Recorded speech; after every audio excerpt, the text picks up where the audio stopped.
Chạy đi. Còn đứng đó làm gì? Mau bắt hắn lại cho ta. Dạ rồi, dạ đó.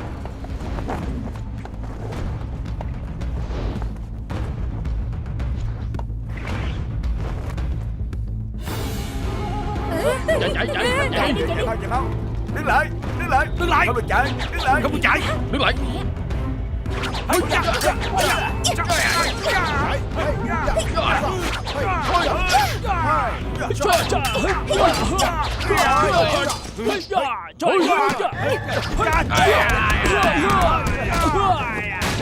Bố thí đi, tổ quá mà.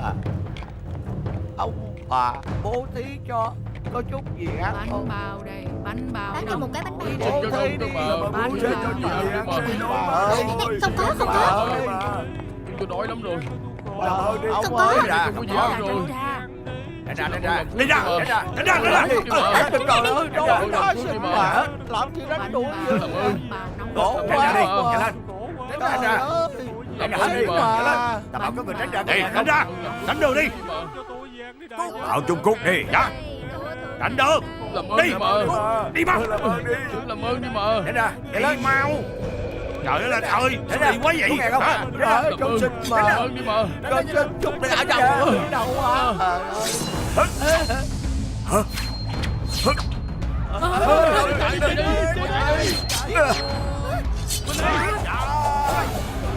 Chạy đi. Chạy đi. Còn đứng đó làm gì? Mau bắt hắn lại cho ta. Dạ rồi, dạ đó.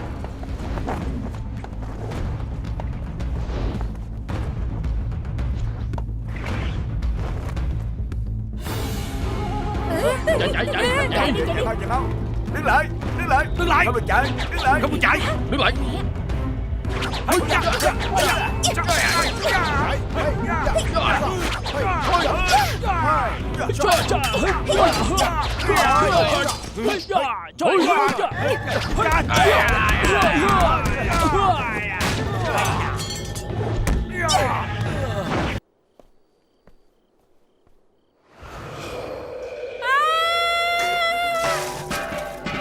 Ý, có thịt khách. Thích khách. Bắt lấy thích khách. Phong tiện. Bắn. Chạy lên.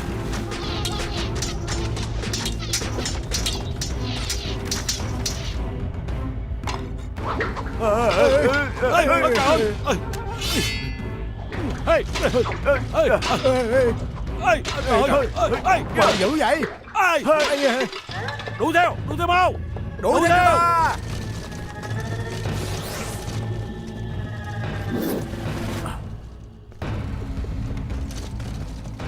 Bọn quốc công muốn bắt sống. Ê, quốc công gia thật là thần dũng. Cái tên thích khách nó còn non đó, dám đến đây vuốt râu hùm. Bắt được hắn về đây nhất định sẽ băm dầm thành trăm mảnh luôn. Chuyện này thật sự rất kỳ lạ. Có kẻ nào mà dám liên hoàn kích sát, truy từ ngoài đường vào tới trong phủ chứ? Tiểu nhân cũng cảm thấy kỳ lạ lắm. Quốc công gia, ông hãy nhanh chóng đi gặp Hứa chân nhân đi. Chân nhân chắc chắn là có thể phán đoán được điềm lành hay dữ đó. Đứng lại. Không được chạy. Đứng lại. Bắt hắn cho ta. Đứng lại. Bên này nè, đứng lại đi. Đứng lại. Chạy đâu? Chạy đâu? Đứng lại. Đứng lại. Đứng lại đi. Đứng lại. Đứng lại đi. Đứng lại. Chạy đâu? Chạy đâu? Đứng lại. Bắt lấy hắn. Đứng lại. Đứng lại đi. Đứng lại mau. Đứng lại. Chạy đâu? Đứng lại. Chạy đâu? Đứng lại đi. Đứng lại. Không được chạy. Đứng lại.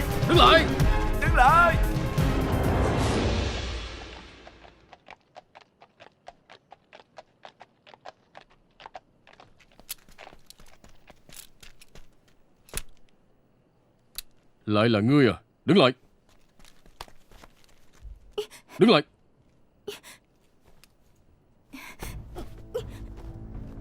Hả? Ngươi nè. Hả?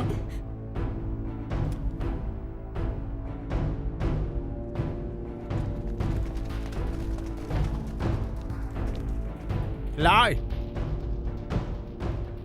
Thì ra là người của hộ phủ Bàn Quốc Công. Muộn như vậy rồi có chuyện gì? Quốc trì đại nhân, phụng mệnh của công gia đi bắt thích khách. Thích khách sao? Ở đây không có thích khách nào hết. Không có sao? Đúng. Rõ ràng chúng tôi thấy hắn chạy qua đây mà. Ta đã nói ở đây không có thích khách rồi. Chỉ có hai chúng ta thôi. Đi chỗ khác đi. Tiểu nhân xin lỗi đã làm phiền nhã hứng của quốc trì đại nhân. Các huynh đệ đi thôi.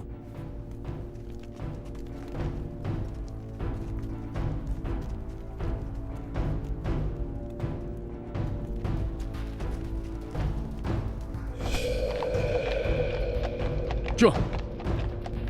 Chưa. Chưa. Chưa.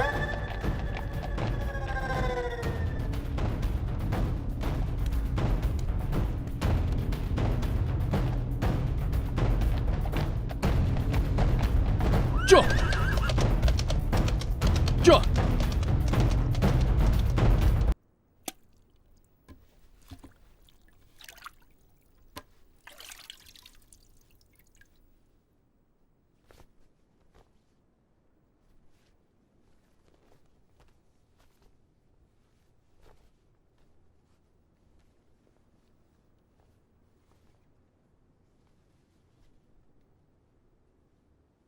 Cô là ai? Tiểu Phương ca ca, giám thích khách phủ Bàn Công. Huynh nói xem có thể là ai?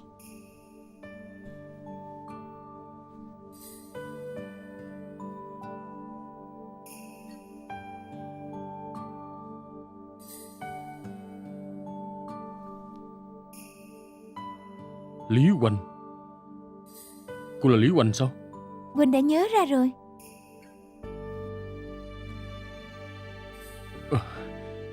Muội thật sự là Lý Hoành sao? Muội thay đổi nhiều quá.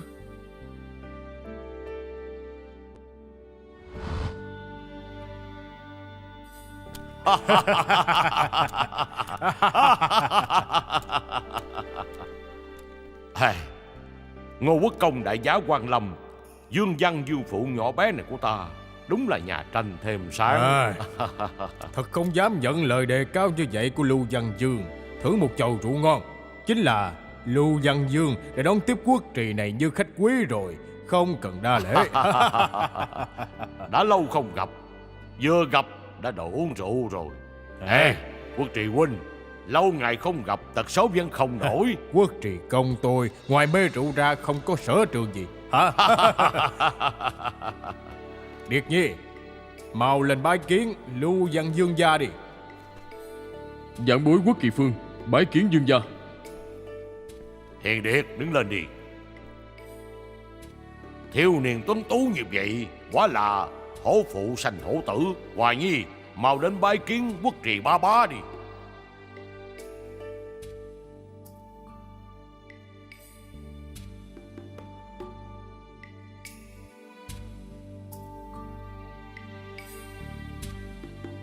Muội sẽ học theo huynh môn này.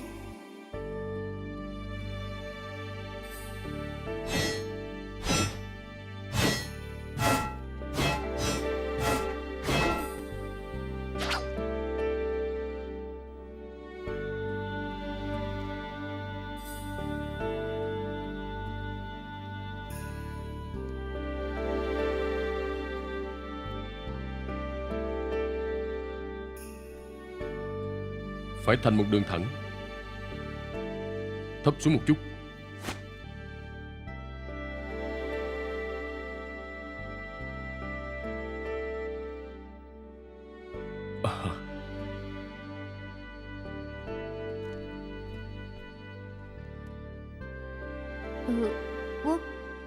Quốc trì Phương. Đúng rồi, sao vậy? Tên gì mà khó gọi chết đi được. Muội sẽ gọi huynh là Tiểu Phương ca ca nha. Năm đó huynh và thúc phụ của huynh đến làm khách ở nhà muội. Khi đó muội còn nhỏ, chỉ 12-13 tuổi. Bây giờ đã lớn mau vậy rồi, thật sự huynh nhận không ra nữa. Nhưng Tiểu Phương ca ca thì vẫn như xưa. Nhìn thấy là nhận ra ngay. Như vậy mới dám nhảy lên ngựa của huynh chứ. Đúng rồi, Lý Hoành à, sao muội lại bí mật xâm nhập vào kinh thành, thích sát Bành Quốc công Dương Công Khoách?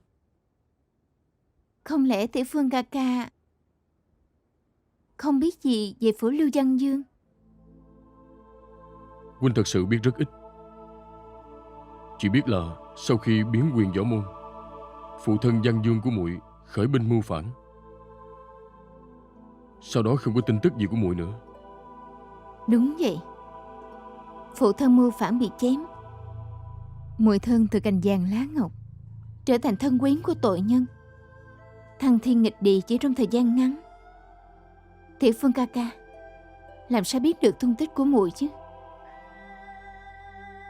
Tiểu Phương ca ca, huynh có thật sự muốn biết nguyên nhân muội muốn giết Dương Công Khoách hay không?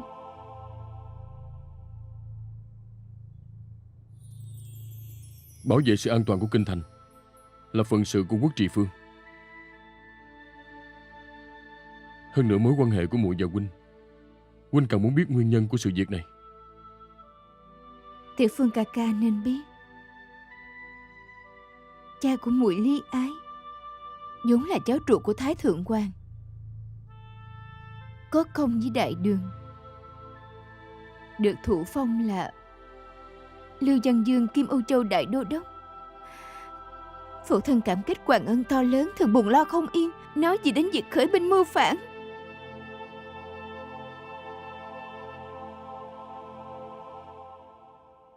Muội đừng khóc nữa. Kỳ thật huynh cũng cảm thấy hoài nghi về phụ thân của muội khởi binh tạo phản. Đương kim Bành Quốc công Dương Công Khoách vẫn luôn muốn có được vị trí đại đô đốc của phụ thân. Phụ thân còn coi người đó là tâm phúc, thậm chí còn định gả muội cho hắn. Cái gì? Không lâu sau xảy ra chuyện Quyền Vũ Môn, là Dương Công Khoách từ Trường An quay về nói là Tần Dương làm phản bắt cha diệt anh. Phụ thân lo lắng vận mệnh của gia tộc, mới đến Trường An tìm Tần Dương hỏi cho ra lẽ.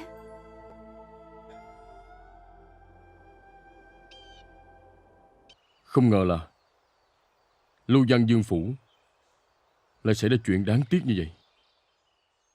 Cái gọi là Lưu Văn Dương mưu phản, từ đầu đến cuối tất cả đều là do tên gian tặc Dương Công Khoách. Còn phụ thân lại là oan hồn dưới đao của hắn. Nếu như vậy, sao không vạch mặt hắn trước mặt thánh thượng, nói rõ mọi chuyện? Vô nghịch là trọng tội hạng nào? Thử hỏi trong chuyện Quyền Vũ Môn, những người bị giết lẽ nào đều là phản thần? Còn bây giờ, muội chỉ là con gái của kẻ tội thần, lưu lạc giang hồ. Ai chịu giải oan cho muội chứ? Huynh, Tiểu Phương ca ca của muội bây giờ là hiệu úy Quốc Trì Phương của quân vệ phủ. Huynh nguyện giúp muội đòi lại công bằng từ cái tên gian tặc đó.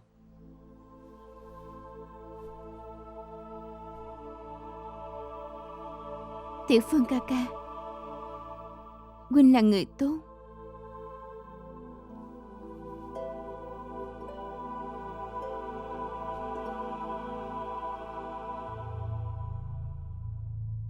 Oan hồn của phụ thân đã đi xa. Lý Hoành đã thất vọng ở hoàng gia. Bây giờ muội chỉ muốn giết chết Dương Công Khoách, cái tên gian tặc đó, để an ủi vong hồn phụ thân trên trời. Tiểu Phương ca ca, hãy giúp muội giết tên gian tặc Dương Công Khoách. Giết Dương Công Khoách? Huynh không thể. Huynh không thể giết hắn được. Không phải lúc nãy huynh nói là sẽ giúp muội hay sao? Liễu Hoành, muội bình tĩnh, nghe huynh giải thích đã. Huynh đồng ý giúp muội đòi lại công đạo. Nhưng mà quốc của quốc pháp phải tin tưởng giao cho thánh thượng phán quyết. Dương Công Khoách, tôi đã giáo hòa phụ thân của muội Lưu Văn Dương, nhưng mà hắn rốt cuộc vẫn là trọng thần của triều đình. Huynh cũng làm quan ở trong triều, huynh không thể làm như vậy được.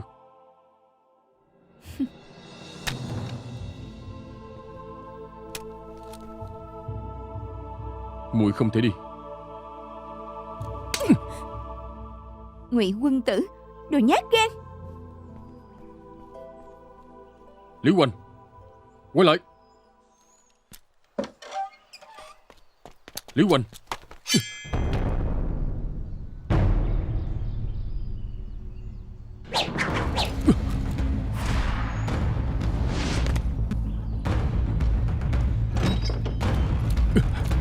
Liễu Hoành.